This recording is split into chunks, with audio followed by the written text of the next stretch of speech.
what do you think of? Because recently Trump was talking about signing an executive order to not deport the farm workers and the construction workers and all that. What do you think of that? I 100% agree with that. Realistically speaking, Hispanics are the working force of this country. I don't care what anybody says. If you hire a, a contractor to do work on your house, the workers are going to be Hispanic. Yeah, I believe the due process, them raiding Home Depot and stuff like that, that was a waste of time. Why are you going to do that? You know, yeah, there is a process of coming into this country. I do believe the legal process because my parents went through that during the Iranian Revolution, right? They had to seek asylum. They got it. I mean, a lot of our parents, all of us. Yeah, yeah, they did.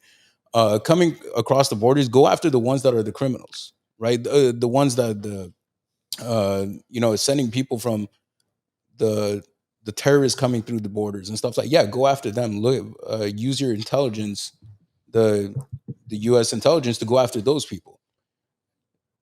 If you're going to capture people that have a legal status, my opinion is give them time, give them 5 years to make it right. Go through the immigration courts and apply. I believe the administration and any administration going forward is create a plan a process of giving these people a chance because yeah they are coming to this country for a better life because their lives over there weren't great, right? Just how um, all of our families came here. yeah. I don't think he. I think he should have thought of that. And look, it's. I always say this to folks who criticize because I like to think, okay, somebody who's. I mean, I consider this is pre his presidency. I've read Donald Trump's books and I followed him even before Apprentice, where most people really learned about him, through his show Apprentice. Because I always just loved to read about different people who were successful in different industries, and he was one of them.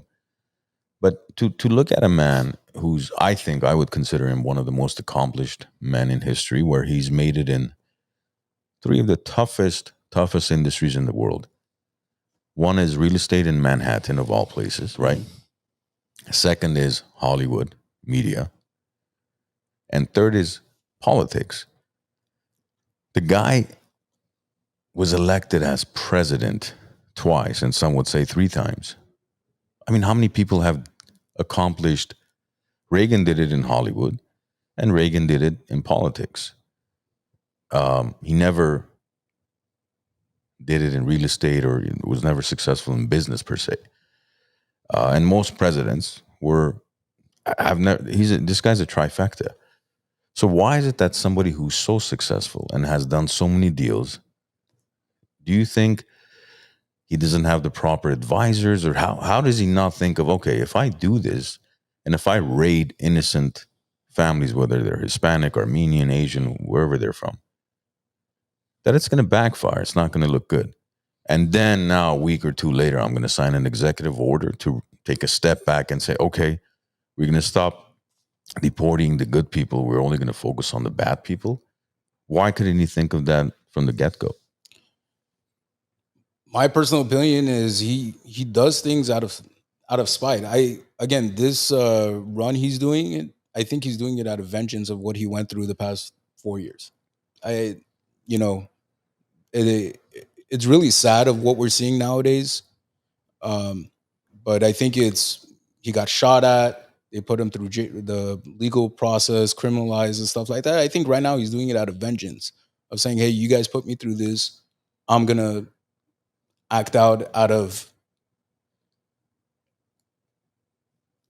he's gonna act out of passion instead of what's right and what's wrong." I mean, he has nothing to lose because he doesn't have another term, No, but still, it's going to affect his legacy, I think, because ultimately the Democrats can use this to their advantage, which I think is one of the reasons why they're over dramatizing everything. And usually, I mean, one of our good friends has an office in downtown LA. He's like, it's all very well maintained by LAPD. They have a perimeter. There's no more than 200 people protesting all of downtown LA. But if you watch the news, you think there's 4 million people out there, which there isn't. So And I think the Democrats, Newsom, what's her name, Bass, they're using this to their advantage to say, see, guys, this is what's going to happen if you allow a Republican to run this state or this county. You guys are going to be kicked out of here. They're going to embarrass you. They're going to tear your families apart. But nobody's looking at Obama deported more than 3 million, right? He's the number one deporter from all the presidents. But back then we didn't have, we had Instagram. We didn't have TikTok. No, we didn't. We did not have Instagram. 2008, we did not have Instagram. We had Facebook. We had MySpace. MySpace. We didn't have Instagram in 2008? No. But but set aside the social media. I think it's the person.